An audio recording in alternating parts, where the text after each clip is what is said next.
You get into the elevator and you press the number 6.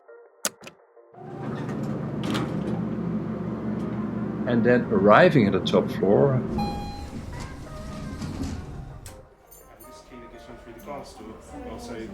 you see the entire world is opening up, because at the top floor we built an entire greenhouse with a vegetable garden on both sides of the greenhouse. In the same area, you basically have the living room with lots of daylight, lots of green plants. And then if you walk through this area, you arrive at the living kitchen.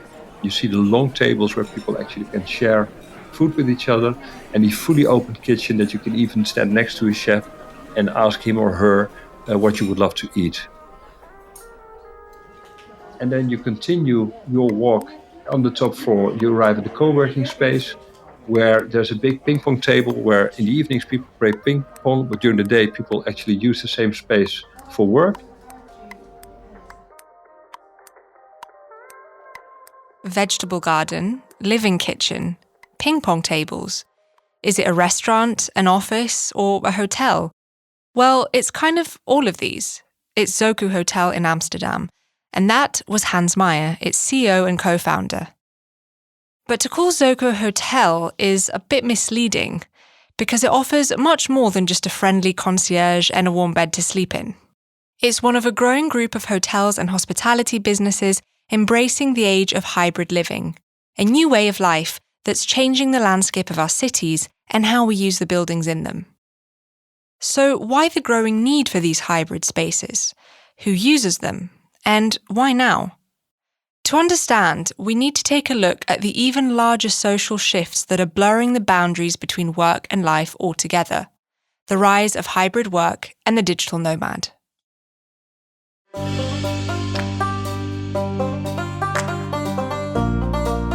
On this episode of Common Ground, we're heading to the Netherlands, Croatia and Finland to take a closer look at the new breed of hybrid spaces popping up around our cities and the growing impact of the nomadic digital workers that inhabit them. Stay with us.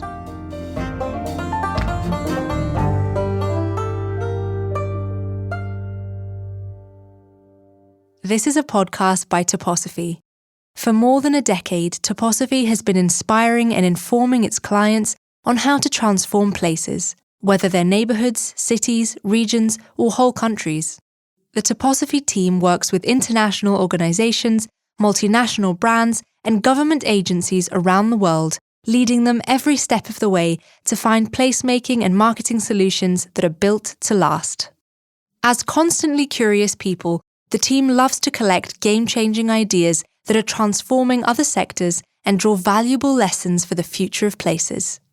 This podcast series, curated by the Toposophy team, is just one example of how these valuable ideas are brought to life. So what hybrid work is, that is a very good question. And there is no one single answer. That's Kirsimarja Blomqvist, and she's a professor for knowledge management at the Lapin-Ranta University of Technology in Finland. She recently won second place at the European Competition for Knowledge Management for her project Fast Expert Teams, a new way of organising specialised workers digitally. And actually, when we started in the pandemic, when people had to work, they were forced to work remotely. And then when it was possible to work both remotely and on site at the office, then the big question, okay, hybrid work, how many days at the office? How many days at home? And that's a wrong question. That's a completely wrong question, I think. And it's about configurations of space, of physical space, virtual space, social space. Tech companies like Reddit, Dropbox and Meta are among the stay-at-home pioneers that have committed to going remote first. This rise in remote work hasn't found everyone prepared, though. For some countries, it's been a challenge to keep up with. So those countries that have high level of education, they have a high portion of knowledge workers. That is one aspect. But then also the level of digitalization So, and very first level, the digital infrastructure. So, how good are your networks? How good are the connections? How much do you have to pay for the high quality access? These are very important questions. When we started doing research on this, I would be giving a talk to the, for example, Parliament of Wales or some other places, and somebody would say that in order to have a remote meeting, online meeting, someone would need to sit on her house top, on the roof of her house. And I was thinking, what? Because in Finland, it's quite customary that you work from your summer cabin without a problem. And actually, in the pandemic, a lot of people moved to their summer cabins to have a nice environment and work online. So it depends the quality of the infrastructure, the digital infrastructure, access, and the cost of that is a key element. Of course, those in more rural areas of a country are less likely to be able to support remote work than capital cities. Similarly, countries like Norway and Iceland, where almost all households have access to the internet, are adapting much better than Bulgaria or Greece, where nearly a fifth are still missing that luxury. But who's to say you have to stick to your home turf? At the far end of the hybrid sliding scale are the fully remote workers, or as they've been quite aptly dubbed, the digital nomads.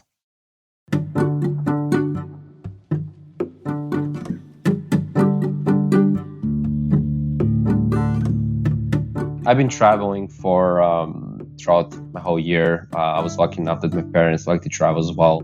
And during my studies in university, I was able to also do a couple of exchange semesters. I did one in Spain, Madrid, and one in Singapore. And I was lucky enough that in Singapore, there was That's Mario Mrksa. Although originally from Croatia, he spent a lot of time traveling, studying, and working abroad, especially in Southeast Asia. So I was actually able to listen to a class while not being in Singapore, which I totally took advantage of and just decided to travel around Southeast Asia, which, it's the mecca for digital nomads. So yeah, I was able to travel there and go to hostels, meet new people. So this is the first time I experienced the lifestyle that digital nomads have. I loved it. Digital nomads have been around for a while, but the pandemic accelerated the trend and saw more traditional jobs embracing the change. It was no longer just computer programmers and tech companies. According to a study by MBO Partners, in the US, the number of these nomads jumped from around 6 million in 2020 to over 10 million in 2021. What makes Southeast Asia so good is definitely one is the price, the cost of living, which is much cheaper compared to European Union or the United States and some other more developed countries. Mario's not alone in finding his digital nomad mecca. To help stretch their income, many remote workers choose to live in places with relatively low costs, where visas aren't so hard to obtain. And if those places are also attached to tropical beaches, that's obviously a plus. Today, although, when COVID started, we definitely noticed that European countries also became very popular for digital nomads. And I think, especially like Portugal and Croatia, which still has, lower cost of living compared to most other EU countries. This shift is something the Croatian government was paying close attention to. In 2021, the country introduced a digital nomad permit, one of the first in the world. It allows internationals to live and work in Croatia for up to a year while working for a foreign company. With this, Mario saw an opportunity.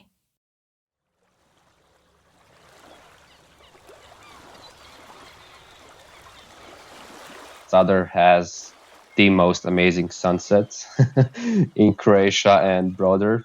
It's kind of in the middle of the Croatian coast, and it's been inhabited for centuries. It's surrounded by beautiful Adriatic Sea. So like you're walking on the old town, which is like kind of a peninsula, and you have like a couple of cathedrals within a few minutes of walking. And throughout the year, it has great weather. It's very well protected. So even when it's windy, in Zadar, it's often very nice and calm. And, you can get nice, spring weather, even in January, like with t-shirts. You can be blessed by those days as well. Doesn't sound like a bad place to spend your working days. In the autumn of 2021, Mario launched the very first Digital Nomad Valley in a seaside resort just a half-hour's walk from the city of Zadar. The idea of the project is basically, as Croatia it's a touristy country, but it's 80% of tourism happens in summer. So we knew that in the off season, there's going to be a lot of vacant places and a lot of great complexes, hotel resorts are going to be empty during this off season. So our idea was basically to use one of these facilities of a hotel resort and make it the village for digital nomads. Hotels and holiday homes already have many of the services needed for a good office, and with some small tweaks, they might just be the perfect environment for workers of all kinds. This kind of workspace feels less rigid than an office, but more structured than working from home.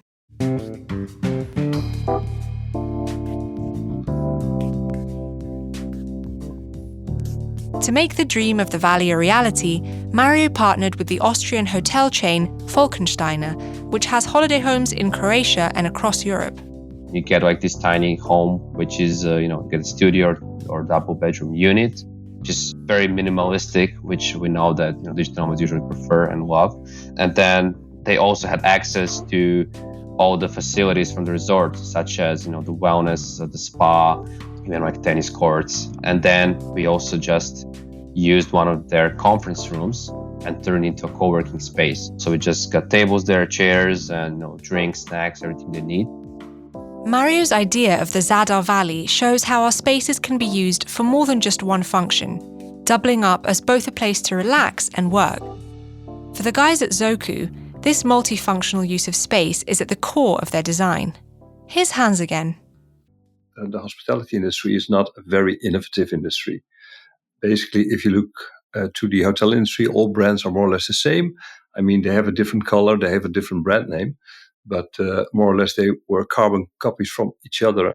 Long before Hans founded Zoku, he'd been working for luxury hotel brand Citizen M. Even over a decade ago, he noticed a trend. It was basically the start when broadband internet was being penetrated into the market.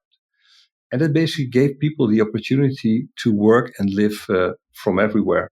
So at that time, I felt that if you want to work and live internationally for a few months, what a cool contribution would that be to your personal development.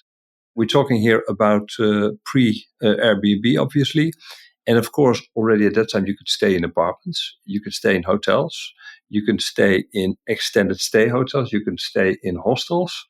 But none of those different concepts actually facilitated me in this international living and work style. So if you went to, for example, extended stay hotels, you ended up in a double-sized hotel room with a microwave, and there was a kind of reception with some vending machines behind it.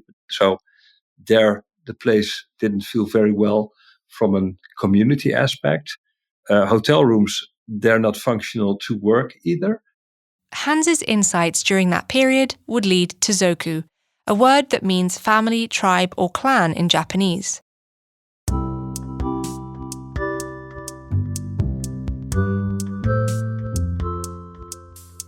Today there are Zoku hotels in Amsterdam, Copenhagen, and Vienna, and there are plans to open more across the continent. They're targeted at a long-stay luxury business traveller, not exactly a tourist, but rather someone who's temporarily living in a city. The majority of hotels or hotel developers, they start with a kind of a floor plan. And then along the way, they try to fit in somewhere a kind of a design.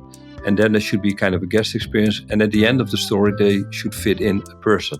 And I'm a very much believer in reversing that process. So you search for a certain target audience where you feel, okay, there is a clear gap in the market and this market is growing. And before making drawings, you basically create a kind of a storyline. What is it that you want this person to see, hear, taste, smell, feel, etc., etc.? This reverse process of starting with their guests created an entirely different set of priorities for Zoku. Unlike traditional hotels, which might focus on, say, the thickness of the duvet or the marble in the bathroom, Hans also had to balance a set of features that can create a place to relax and work. And so the Zoku microloft was born. If you would open the door of a Zoku loft, you arriving in a space. You see a room bathed in daylight with a big table and 4 chairs around it. And the first thing you're wondering, where is actually the bed?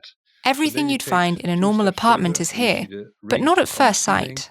And then if you turn around, on one side you see the fully equipped kitchen, and in the left side you see a set of stairs being tucked into the wall.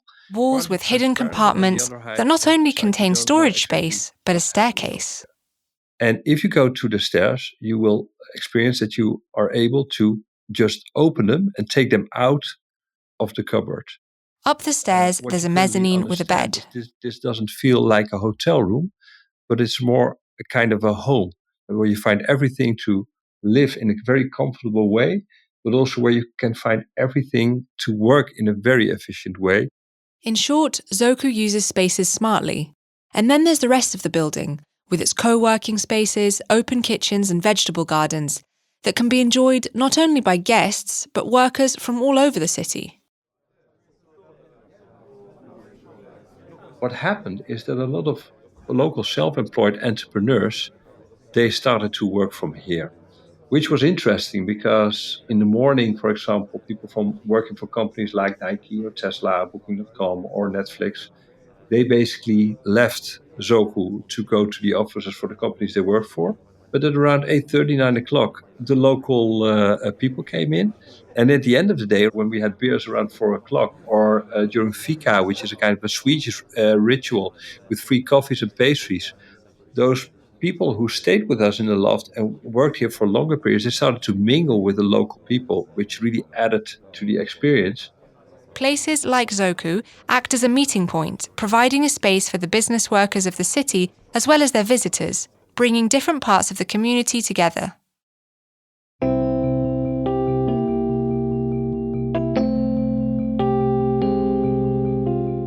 So the rise of hybrid spaces isn't just changing the habits of those who use them, it's transforming cities and destinations at large.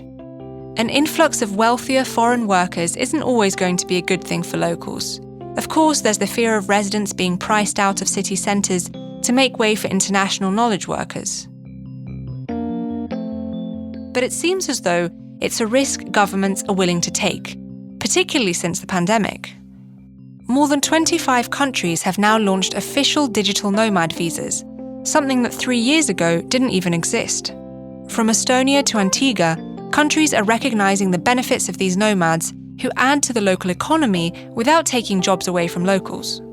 So we initially talked with the city of Zadar, actually the tourist board of the city of Zadar, and they were really interested and they want to support it. But since it's such a new project and it's quite unique, I would say globally as well, it was, they could only support it in terms of, promoting it. So it's also great that we've been able to project where it's actually happening in the off season, which allows a lot of locals to also benefit from it, and maybe some companies to keep their services running even during off season. While countries and cities worldwide are innovating to accommodate this new age of work, what will happen to our traditional office buildings? The great towers of steel and glass that have become symbols of our modern cityscapes. While studies suggest that we aren't bidding farewell to offices just yet, remote work has shown just how inefficient our use of these buildings actually is. Even before the pandemic, offices were only used between 15 to 20% of the time, if you factor in all the evenings, nights, weekends and holidays that they go empty. Here's Kirsimarja. Our cities are changing, and I think that is a permanent change. So there will be less offices in the cities, and that's a big question for different size of the cities in different countries. And that's a very interesting and very timely question. What will happen to the cities that used to be very vibrant because people were commuting and they would be buying, going to small shops and going to lunch and cafeterias and enjoying also the cities, maybe hating long commuting, but enjoying partly at least being in the city. So this is a big challenge for builders and those who own and rent the premises in the cities. Just like the brains of the past had to rethink how we use our industrial buildings, the minds of the future may have to do the same for our office blocks.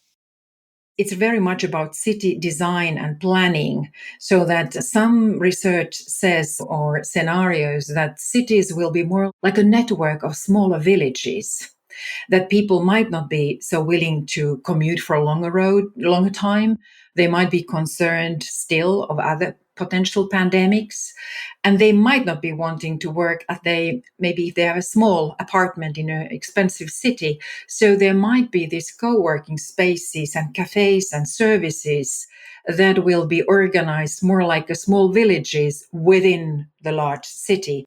On the other hand, we also know that a lot of people love vibrant cities and the serendipitous meetings.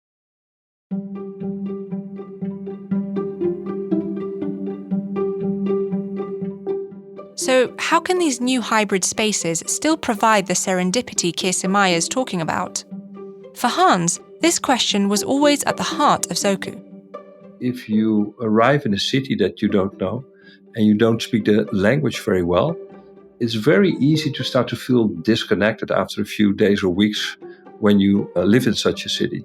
And I think the biggest interesting part of my journey was to find out what a great contribution, great human connections are for your experience when you're living and working internationally. Our vision as a company is not putting heads in beds. Our vision always has been connecting people and ideas. Fostering these social connections became something that was even harder during the pandemic.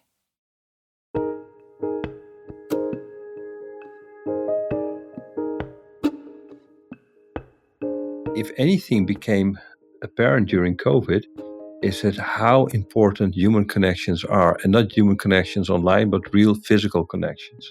We wanted to put loneliness in the agenda because loneliness apparently wasn't cool, and everybody was thinking about, okay, elderly guys from 65 who are divorced, they feel lonely. But what we learned here at Zoku, because we have a lot of people coming to, for example, this country, and they don't speak the language and they don't have the family here, a lot of young people who are very easy at communicating were very lonely. Every week, for example, we have community dinner, which is a free dinner for all our long-staying guests, and it's always full. That means that we give people the opportunity to meet other, basically like-minded people who are in the same boat.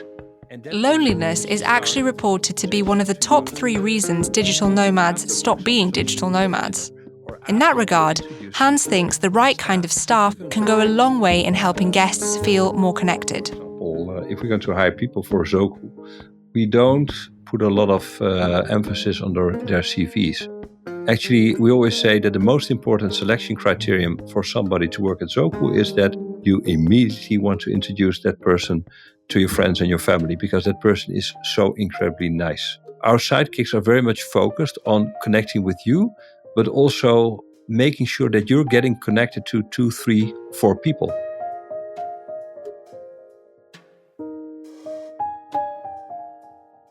Likewise, in Digital Nomad Valley Zadar, Mario has employed the help of a community manager to make sure the guests there also feel connected.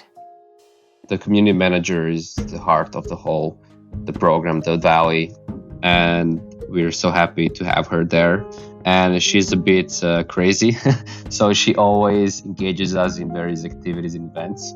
So it was actually in early January, and she convinced the whole group to go swimming. And maybe some people think that Croatia is warm throughout the whole year and the sea is warm. It's not. In winter the sea temperature is around 10 to 14 degrees. So you need someone who is a great leader, who is always positive thinking, who's always pushing people to do things. So she's definitely a core person for the whole project.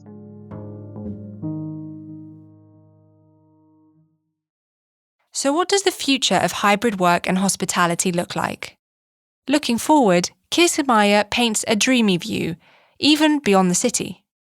we have these first hotels that have been designed for this, or they might be also these wonderful places in the nature. Maybe you want to go hiking, skiing. It might be even that you work from home, you work from office, but then you want to take a few weeks off and go someplace and do some focus project, change the scenery and focus on your work. And I think, if I could work in Portugal or Greece or someplace in November, I would design my days like that. In the morning, I do that. Then I have a break, when the sun is shining, when it's nice. And then I have another break. I might even have a nap. So we can design our work days. And I think this idea, people are different. And I believe that there will be a larger market also for this type of a hybrid hospitality where you can shift for shorter or longer term your location. Employers are having to redefine what they're offering their teams. Whether it's the opportunity to stay in a Zoku loft and work remote from a new city, giving them the right tools to be able to engage with their work from home, or simply trusting that their Wi-Fi will be up to speed from a beach in Croatia. And the buildings and businesses in our cities and towns are reshaping themselves for this new future. So what's Toposophy's take?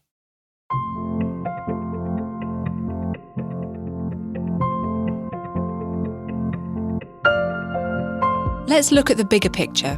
While remote working is obviously a key factor in the rise of hybrid spaces, it's not the only reason why people, whether locals or out-of-towners, are spending time in these attractive locations.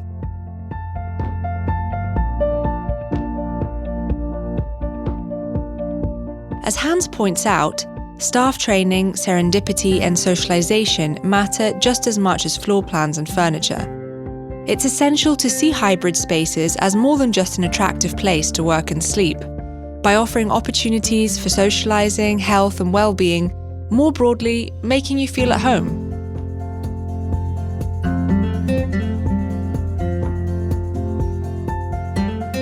In other words, for hybrid spaces to work, designers have to think about people first, putting themselves in the shoes of someone who's new to a city, someone who hasn't got any connections and who, more often than not, can't speak the language.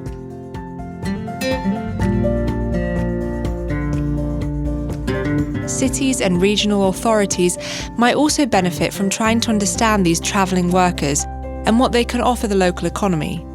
If managed well, digital nomads can be a rich source of talent and innovation, boosting the work of local companies. That's why it's a good idea for local businesses and hybrid spaces to keep close relationships, hosting things like conferences for digital nomads, welcome tours, even training days for startups.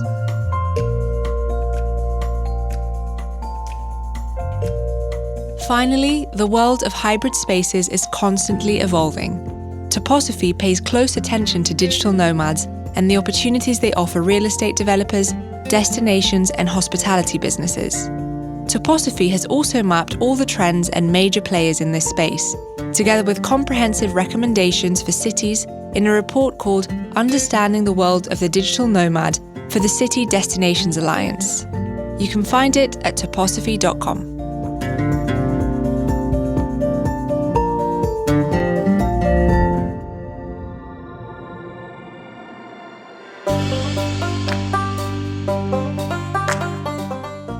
The hotels becoming offices, offices are becoming hotels, the borders between business models start to blur.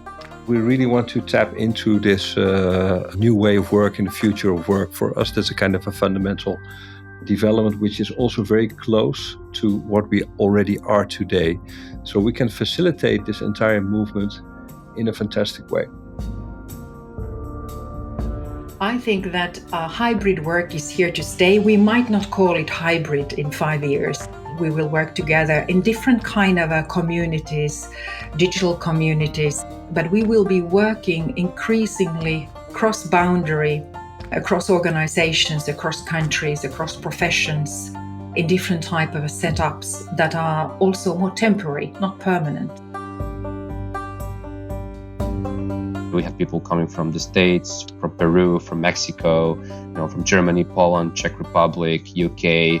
So it's just been thrilling to see that, people from all kinds of backgrounds and ages were coming to the Valley. Thank you for listening to today's episode of Common Ground by Toposophy.